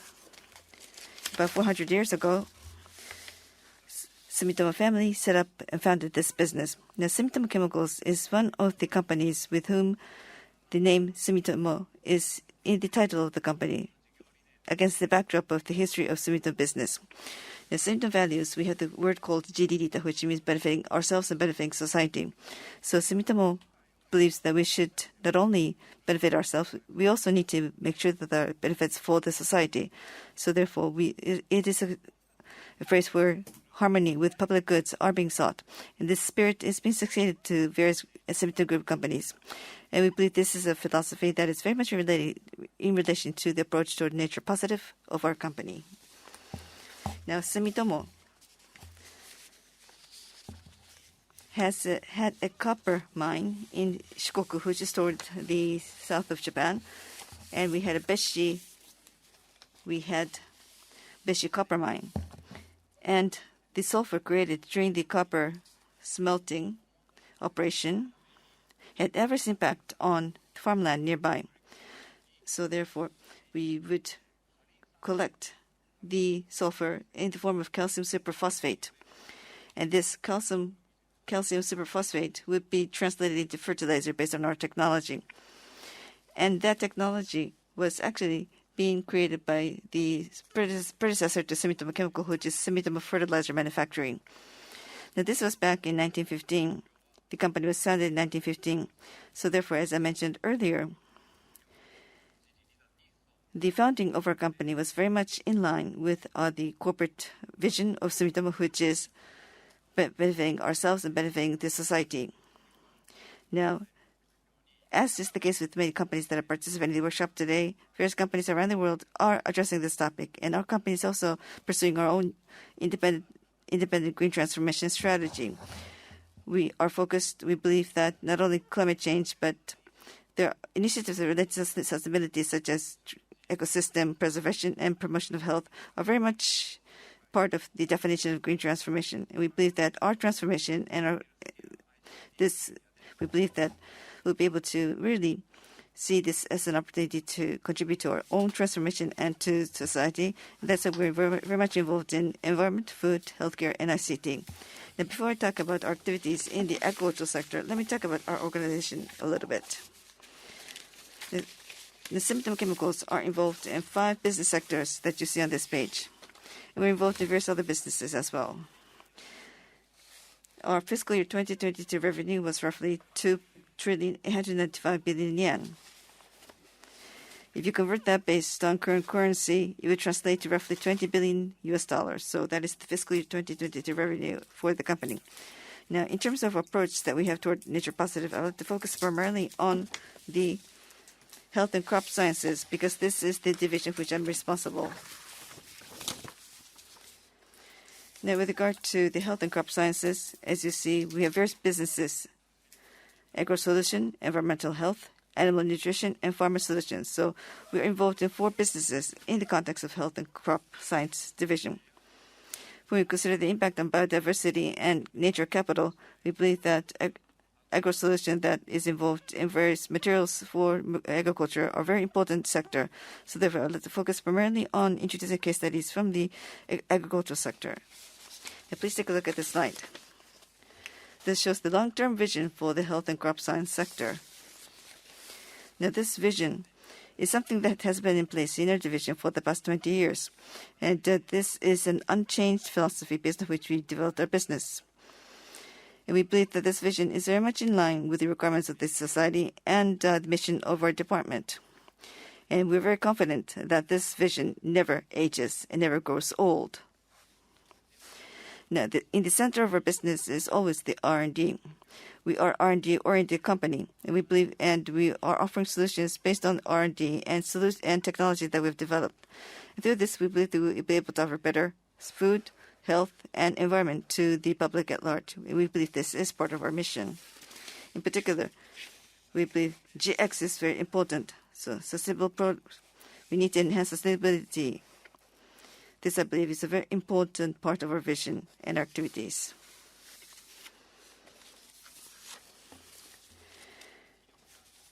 So we offer agricultural chemicals, biostimulants, and fertilizers. And we offer materials for these chemical agents, fertilizers, and biostimulants as part of our agro-solutions. And our agro-solution portfolio are comprised with crop protection chemicals, which are based on our chemical technology, and also from biorationals, which is a technology whereby we use natural microorganisms and materials. And through these 2 sections, we believe that we were able to respond to various requirements of the agricultural sector. And with regard to, we develop products that are safe and that have very low environmental impact based on very rigorous safety evaluation. And we're making efforts to expand the materials that can contribute to the sustainable agriculture. Now, as for modern-day agriculture, this has contributed to supply foods and grains to feed growing global populations through developments of various technologies like nutrient inputs, cultivar, pesticides, and so forth. And also, the yield per unit of land has exponentially grown in the past 50 years. And we believe one of the benefits of the modern agriculture is that various agricultural produce can now be supplied to the tables of the various households. But on the other hand, it's a fact that various problems pertaining to modern agriculture is also being cited. This is something that we must recognize. For example, the expansion of unneeded agricultural land has led to the loss of forestry as well as natural capital, and it is said that this has negative impact on biodiversity and climate change. And also excessive inputs and utilization of chemical agents and chemical fertilizers has also had impact on non-farmland. And this is another negative side to the modern agriculture. Now, the term regenerative agriculture is nothing new. But as the requirements for sustainability increases, regenerative agriculture has come to attract attention as a very important concept, because this ensures resilience of the agricultural land, can also respond to climate change. And establishing such an agricultural system, I believe, will be essential if we are to consider future stable food production. And as far as our company is concerned, we're also undertaking various initiatives to realize and deliver regenerative agriculture. Now, in this slide, we are showing some of the issues that have been discussed in the context of modern agriculture. I'm introducing 3 issues. Please take a look at the chart or the picture on the left-hand side. We show you the picture pertaining to soil erosion. This is a very serious issue taking place in all agricultural space around the world. Due to wind and rainfall, surface soil is lost, and in many places around the world, continuity of agriculture is being threatened. This picture shows you the Dust Bowl, which took place in the United States back in 1930. So the very vast prairie was cultivated, and tillage was repeated, and surface soil has begun to outflow due to repeated storms. So as a result, agricultural land had faced degradation, and this is a major problem that occurred. Now, the picture in the right, this shows you the water contamination, which was caused in the agricultural land. This is another very major issue caused by modern agriculture. In agricultural area, you see various outflow of chemical agents and chemical fertilizers. Now, of course, fertilizers and agents are essential for food production, but if there's excessive input of fertilizers and chemical agents, then this could be outflow of these materials due to wind and rain, and this could have impact on the environment. Now, this shows you the picture from Mississippi River in the United States. And from this very vast farmland, fertilizers had outflowed through the water system, and the outflow of fertilizers made all the way to Mexico Bay. Once you have an inflow of these agents, then this leads to the creation of algae blooms, and this triggers choke off of water. And you have a situation whereby water is lacking in oxygen. And when there's lack of oxygen in the water body, then there is going to be loss of biodiversity. And that is why such water is referred to as the dead zone. And every single year, we see increase in the reporting of the number of dead zones that are now emerging around the world. Now, also, greenhouse gas that is emitted from agricultural production is also seen as a major issue as well. Let's take a look at the chart on the right-hand side. Now, when you harvest crop, then the crop absorbs CO2. So you might have the impression that farming and agriculture actually contributes to the absorption of GHG. However, in reality, agriculture actually is a major emitter of GHG. So there's emission of CO2 due to the burning of fossil fuel in agriculture, and also the nitrogen that is introduced into the land is oxidized within the soil, and then they're released into the air. And also there is release of methane from rice paddy fields as well. So therefore, greenhouse gas emitted from the agricultural sector is said to account for roughly 20% of the global emission at this moment. As far as we're concerned, we would like to propose new materials and technology so that these issues could be mitigated and also could make a positive turn. And we believe that is part of our mission as well. Now, in our division, we are pursuing various initiatives that can contribute to the delivery of regenerative agriculture. There are 5 such initiatives. First is developing safer crop protection chemicals that provide better productivity, minimizing the impact on environment. So that's the first initiative which we were involved in. The second initiative is developing and expand biorational portfolio which has less impact on the environment. Third, develop and expand safer use patterns of agro-solutions, materials like seed treatment and other efficient sprays. Fourth, develop product and technology to conserve soil and water. Last but not least is to minimize impact on the environment throughout the supply chain of products. So these are some of the initiatives that we are involved in our division.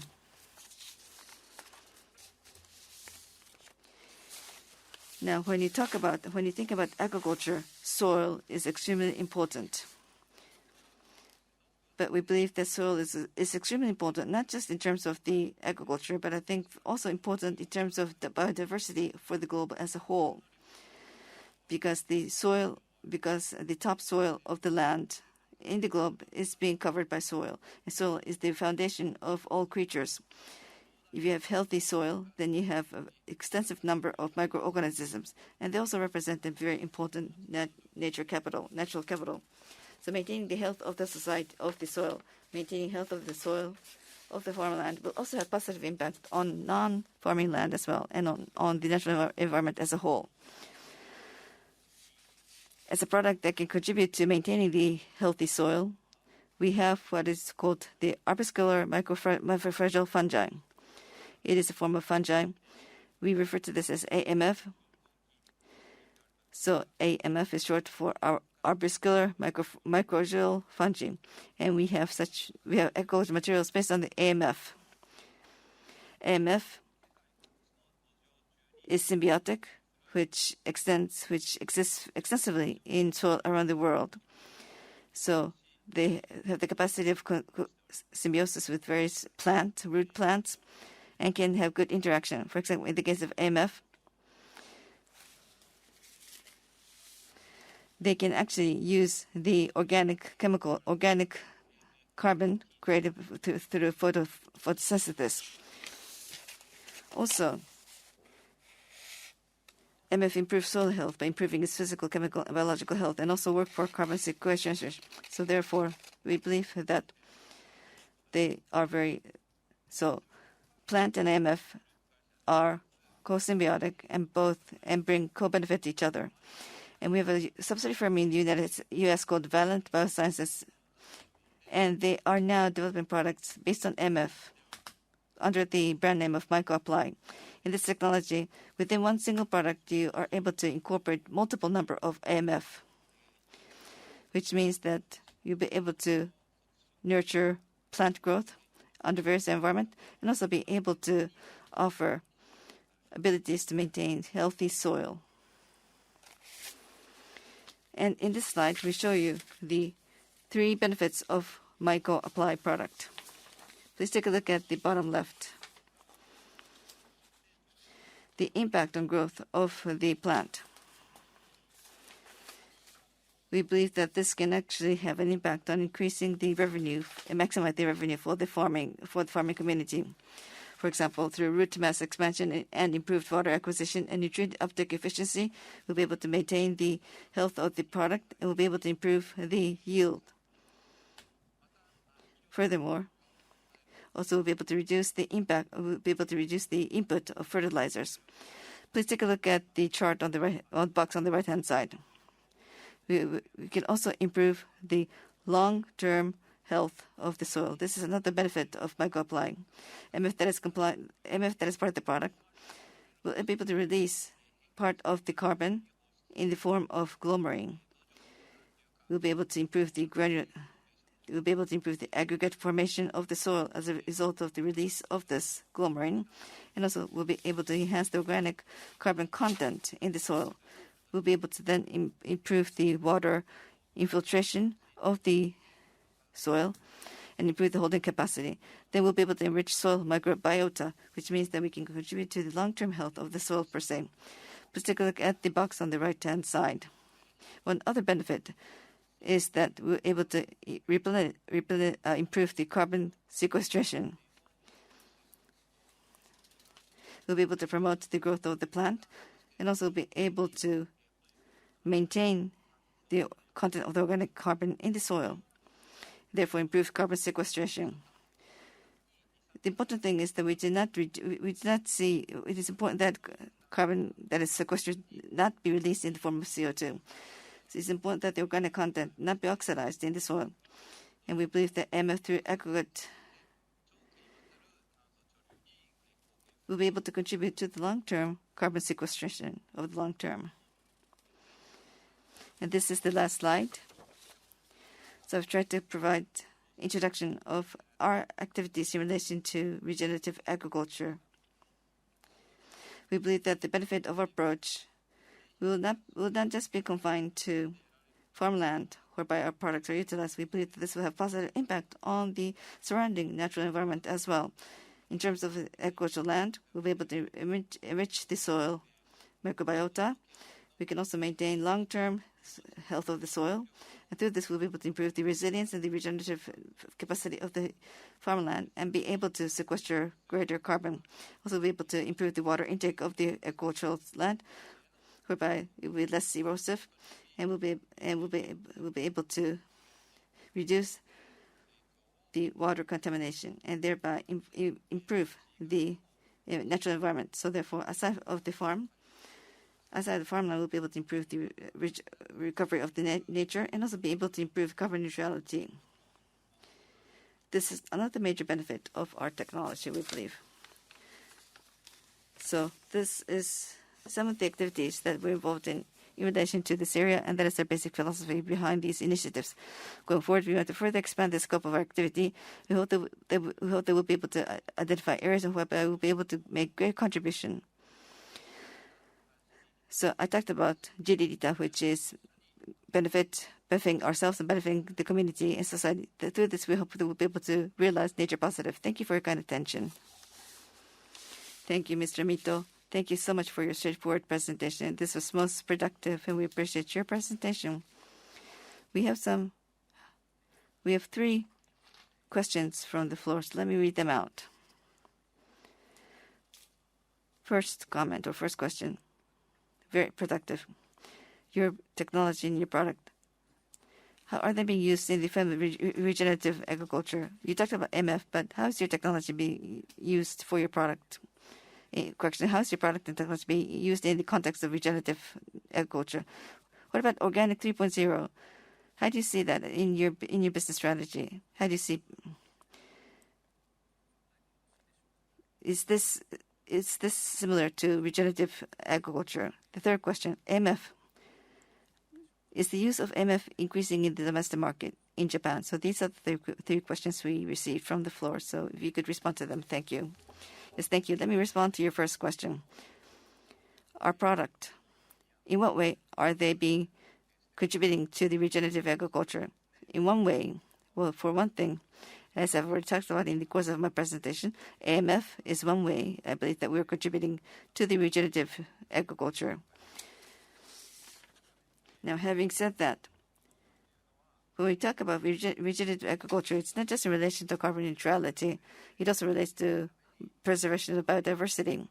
And we believe that this is very essential in the context of biodiversity as well. So therefore, we want to offer safe chemicals to the natural environment. And we also want to offer safe biostimulant. And we believe that our products also extensively contributes to the preservation of the biodiversity. So in principle, all technology that we're involved in, we believe, is making contribution to the regenerative agriculture. And that is the type of product that we want to develop and sell, and that is our focus area.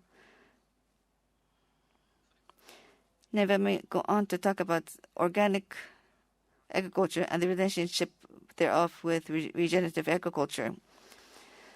Let me respond to that. So organic farming when we talk about organic farming, I believe this is something that is based on certain standards, and they have farming methodologies which do not use chemical agents. So I think organic farming is something that responds to the requirements of the consumers, whereby no chemical agents are utilized. Many of our products actually are also very consistent with our organic farming. But having said that, though, chemical agents also play the role, very essential role, in terms of sustainability question. I did cover this in the course of my presentation, but in 2030, the global population is expected to go beyond 9 billion at that time.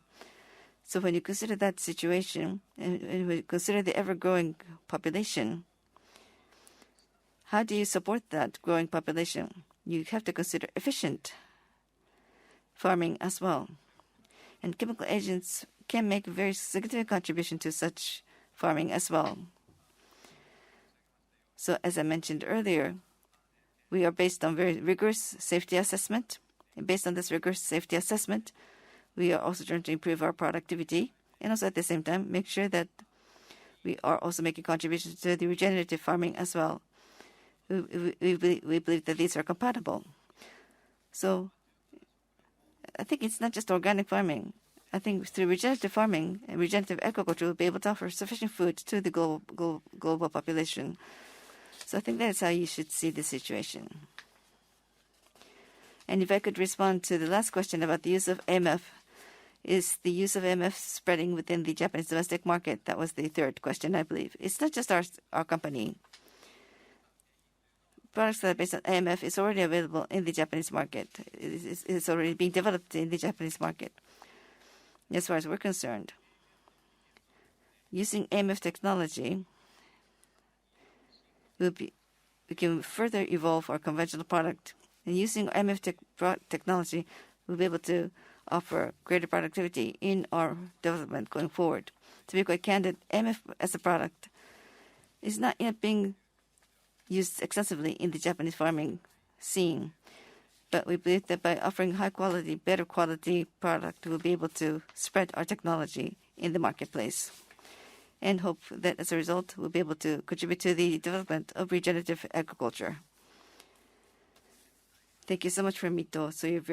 Thank you so much for a very careful response. If I could ask one more question, if time allows. I hope you use the Q&A function to respond to the question individually. So thank you so much, Mr. MITO. Now we would like to wrap up today's session. We have Mr. Dominic Waughray, Executive Vice President of WBCSD, World Business Council for Sustainable Development. WBCSD is, of course, very active business organization in the area of sustainability and conducting a lot of activities. Based on the activity experience, we expect him to deliver wrap-up comments on today's session. Mr. Waughray, now floor is yours. Thank you very much. May I just offer my congratulations to both the G7 Alliance and Nature Positive Economies Secretariat, the Caden Institute for Biodiversity and Conservation, and the various speakers that we've heard from companies during this session, from Pfleiderer, from Veolia, from GSK, from SUMITOMO Chemical, and from Jacobs. And I'm delighted that several of those companies who spoke are in fact members of the WBCSD. The World Business Council for Sustainable Development is a global organization spanning all continents and geographies, over 230 leading international companies at the forefront of sustainable development, CEO-led, market-driven, and is a unique business-only platform in this space.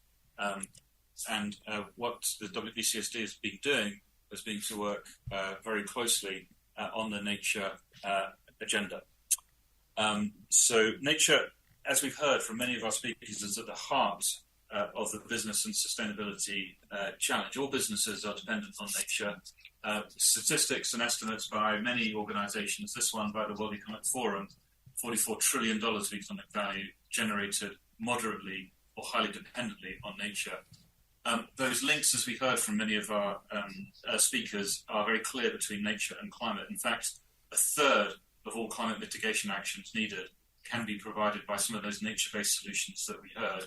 And as many of you know already, at least 10 gigatons a year of the 54 gigatons of carbon dioxide equivalent that are put into the atmosphere are absorbed by nature, particularly the ocean. But it's not just a climate link, there's also a very important equity and people link. One statistic we heard from a couple of presenters on the agricultural side, at least 500 million farmers worldwide are at the front line of taking action on nature. All communities rely on nature's services and products. So the links through the economy on nature is not just a nice to have, it absolutely is linked to the climate challenge, it's absolutely linked to people, and all businesses and society are dependent on this issue. In fact, business opportunities for nature positive economies are actually very clear. As we heard, the ability to lean in and manage nature-related risks and identify priority actions to reduce impacts is a clear aspect of engaging in the nature-related work. TNFD have talked about looking at dependencies, impacts, risks, and opportunities. It's not only managing nature-related risks, priorities, it's also preparing for incoming policy and regulatory requirements. We heard through the presentations not only about the global biodiversity framework, but also increasing disclosure requirements from the TNFD, which was launched recently in the New York Climate Week, and related regulatory initiatives such as the International Sustainability Standards Board, ESRS in Europe, and the SBTN, the Science Based Target Network. Finance is related to this. There's been a recent finance and biodiversity pledge from financial institutions, kind of akin to the Glasgow Net Zero Alliance. And many stakeholders are putting pressure on boards, whether this is civil society, whether this is investors or others. In fact, recent surveys have said that 85% of all consumers are increasingly conscious about nature in their product-related choices. Of course, that price sustainability trade-off is always a difficult one. Everything needs to happen all at once, which means that these innovations and opportunities need to be unlocked across key value chains. So those were some of the reasons why nature is so important to not only society and to business. And that explains why, from the WBCSD side, the creation of a selection of roadmaps to nature positive are foundations for taking action and for cutting through the complexity of this nature challenge are many of the activities that we recently produced and provided for the New York Climate Week, and many of you were there. This little graph sets out some of those foundations for taking action in support of nature positive outcomes. There's materiality screening, there's targets for priority action, and there's the initial disclosures. And I'm really pleased to say that when we were listening to the various presentations that we heard earlier, many of the items that were raised actually underscore and reflect the importance of these three stages. Our colleagues from Pfleiderer, for example, were talking about the importance of assessing and understanding nature impacts, both at the operational side and the supply chain level, that materiality screening that we saw here. They talked about the business benefits flowing from nature action and increased pressure from stakeholders, that I mentioned. Our colleague from GSK talked about the importance of linking nature and climate, as was just mentioned, and about the importance of data availability and accuracy. And we can see here the importance in there of not only that materiality assessment of what are the issues of scoping and locating, evaluating, assessing, but also the importance of science-informed targets to take priority actions, and the importance in measure, set and disclose, act, track, finding the data that is required. Our colleagues from Jacobs, I was delighted with the attention that our colleague from Jacobs gave to the roadmap for nature positive. That's the built environment work that you were referring to, and we were delighted with the work that many of the built environment construction sector put into it. But importantly, in that work, kind of working through a clear set of steps to cut through that complexity, as we heard in that presentation, and not only looking at the compliance agenda, but the role of nature-based solutions, regenerative design, to kind of protect and restore and provide upside opportunities as well. That's the important thing about these roadmaps as they came together, that it's not just about kind of a compliance agenda, it is also about working through and past the disclosure and into how can one do things better and seize those opportunities. We also heard from SUMITOMO Chemical, importantly about from the agricultural side as well, about not only the link between climate, nature and human health, as GSK had also mentioned, but about exploring innovation-driven opportunities, the regenerative agriculture side, the role of fungi. So this suite of nature-positive roadmaps, both the broad foundation for all businesses, as you can see in the orange guide in the top left, and then sector-specific guides in the agri-food system, in the built environment, and in the energy system, as well as the forest sector, absolutely provide that pathway through to get one to disclosure and beyond, to seize those opportunities and to create a journey towards nature-positive business outcomes. I invite you to look at those QR codes, download the guides, and explore them at your leisure, or go to the WBCSD website. Really, those were the kind of highlights I wanted to say. For those of you listening, and I know there's over 100 or so of you listening, you heard aspects of the complexity, some excellent case studies from our business contributors about how work is being undertaken. And if you want to digest and find pathways for action, I would commend you to go to those guidelines, of which many of our contributors helped prepare. Finally, you can see here that in terms of the global business community, there are 12 high-impact sectors. I mentioned some of them: built environment, agri-food, forest products, but you'll see others. You'll see chemicals, you'll see financial services, you'll see household and personal care products, you'll see travel and tourism, waste management. So colleagues and fellow professionals in the World Economic Forum and Business for Nature and others have also provided insights. So there's a suite of these guidelines available now for business to navigate the challenge and find roadmaps to positive action. For the G7, this means that when you look at across the economies and national plans that make up the G7 Alliance for Nature Positive Economies, every key sector of the economy has a roadmap. There are multiple businesses engaged. We had over 60 leading businesses involved in the roadmaps that I described. And so the ability to connect the business momentum, which has been generated, with the national planning under the G7 Alliance for Nature Positive Economies, I think is a very exciting next step in this journey. And with that, Chair, I will close my reflecting thoughts. Thank you very much.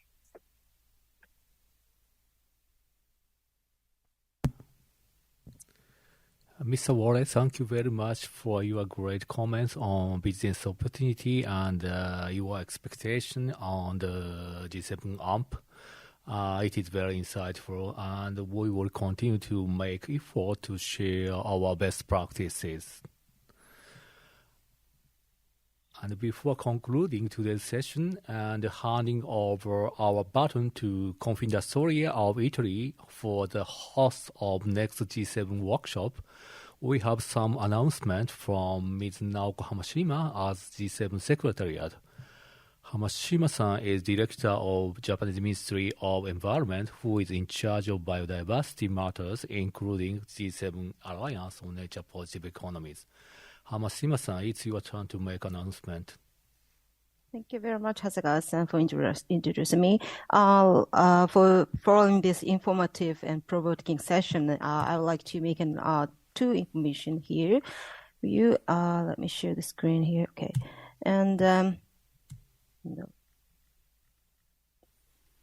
I don't think I can make it full screen, but yeah. Anyway, first one is the recruitment of the G7ANPE member. We, the Japanese government, established this alliance as one inclusive in nature, which means open to any ambitious entities. and including countries or businesses or research institute or etc. And so we would like to ask you for your help to make this information network stronger and more effective through your participation. So we would like to invite you to join this alliance. For more information, please visit our website through this URL. Thank you. And the second one is an introduction of a Business for GBF project. This is a website that lists the efforts of Japanese companies to contribute to the GBF. And it is operated jointly with the Keidanren Nature Council for Nature Conservation. So please visit this website and surf around. Thank you very much. Thank you, Hamashima-san. Please join these platform. As I said at the opening, this workshop is part of the G7 Alliance on Nature Positive Economy. The next year's host will be Confindustria of Italy, which is a business association of the next G7 presidency. We are pleased to have Ms. Katia Dallos from Confindustria with us today. I would like to invite her to make closing remarks. Thank you very much for the stage. So has been a very interesting workshop, and I hope I start saying to thanks everybody. So honorable representative of the Japanese Ministry of Environment, dear colleagues of the B7 federations, and distinguished keynoters, I'm very happy to share with you my conclusive remarks at the end of this very enriching workshop. Let me first thank and congratulate our Japanese sister organization, Keidanren, for its outstanding B7 leadership and for the keen attention on the sustainability-related issues. These two-day initiatives assess urgent and strategic matters and outline the role of business in empowering a solid private-public partnership for our economies to become nature positive. The case studies sections showcase innovative solutions and recommendations showing that industry is front-running the environmental challenge on multiple fronts, ranging from energy efficiency to circular economy, from renewable sources to clean technologies. The impact of human activities on the planet requires an ecological transitions to the coming decades to bring the Earth back within the safety zone from which it has moved away over the last century. This transition aims at rebalancing the relationship between the economic development and preservation of the planet biodiversity and ecosystem, two objectives that cannot be seen as antithetic any longer, but must become truly synergic and complementary. For the success of a complex process which implies long-term changes, a huge effort is requested to all of us, business, civil society, and regulators at all levels, regional, national, and international.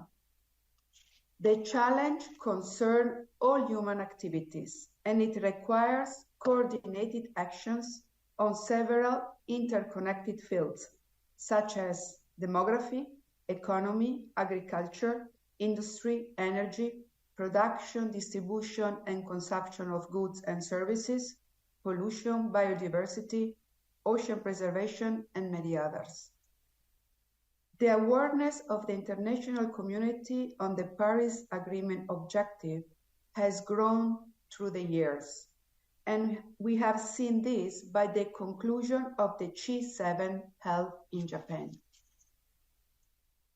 By jointly addressing the three global crises of climate change, biodiversity loss, and pollution, the G7 has undertaken further high commitment, among which to put an end to the pollution caused by plastic by 2040, through the adoption of a circular economy, the acceleration of the transit away from fossil fuels in all sectors, and to facilitate the transformation of our economies. The G7 also reaffirmed the importance of some fundamental principles to guide the ecological transition, such as technological neutrality and social sustainability, that are closely intertwined with environmental sustainability. Their relevance is utmost clear if we consider that the G7 countries represent over 60% of the world wealth. As recognized by the United Nations Agenda 2030, the cooperation between governments and the industry is key for achieving integrated sustainability, which means operating on the environmental, social, and economical levels at the same time in a coordinated manner. Strengthening this dialogue is a major priority, as it's the only way to successfully implement common strategy and solution. And the Alliance on the Nature Positive Economies is the most effective framework for this purpose. The forms of collaboration are multiplying, as demonstrated by the commitment on low carbon fuels, which is key to decarbonize the transport sector, established by the Global Biofuel Alliance during the India G20. In a few months, Italy will take the lead of the G7, and Confindustria will take up the B7. Be ensured that we will maintain and further strengthen the dialogue among our organization, the partnership with the G7, an integrated approach to sustainability to make the virtue path of the green transition stronger. And we will capitalize the efforts of Kay Danren to deploy the full potential of industry collaboration, technological innovations, and edge business models that are positive for our nature. In exploring and enhancing such a potential, it will be important to avoid preclusions or ideological approaches. Energy efficiency and renewable energy technology will certainly play a central role. Solar, wind, hydroelectric, and other renewable energy sources, such as hydrogen, will reduce dependence on fossil fuels. Equally fundamental is the carbon capture and storage, as gas will continue to be a critical asset for the energy transition, as of many industry sectors. We will utmost attention to resource efficiency and circularity that constitute central pillars of the transition to a greener world and are strongly promoted globally. And we will continue to spread the awareness on the importance of the resources, climate, biodiversity, pollution nexus for identifying challenges and opportunities and for achieving shared solutions. Coming to the conclusion, I have to say that this workshop stands really as a milestone. Business had the chance to present technology and business models based on circular and decarbonization-oriented approaches. And I believe that many fruitful public-private partnerships can be established with them. Our task will be to foster this dialogue and make it deeper, looking at integrated the circular economy carbon neutrality nexus across the entire life cycle by leveraging our unique knowledge and capabilities. The B7 is more than ever ready to share them with the G7 to overcome the challenges ahead of us that can only be won by joining together our forces. I thank you for your attention. I very much look forward to work together under the Italian B7 presidency. Thank you. Well, thank you very much, Mr. Ross. It's a very wonderful closing remarks from Confindustria, next presidency of G7. We promised our Japanese business community that we would provide utmost cooperation to the workshop in next year. Thank you. Now we are in the final stage of the agenda. I would personally like to thank from the bottom of my heart distinguished speakers and the audience for providing such an interesting presentation and Q&A session. We will end today's workshop then. Thank you very much for all, and see you next year at Italy or online. Bye.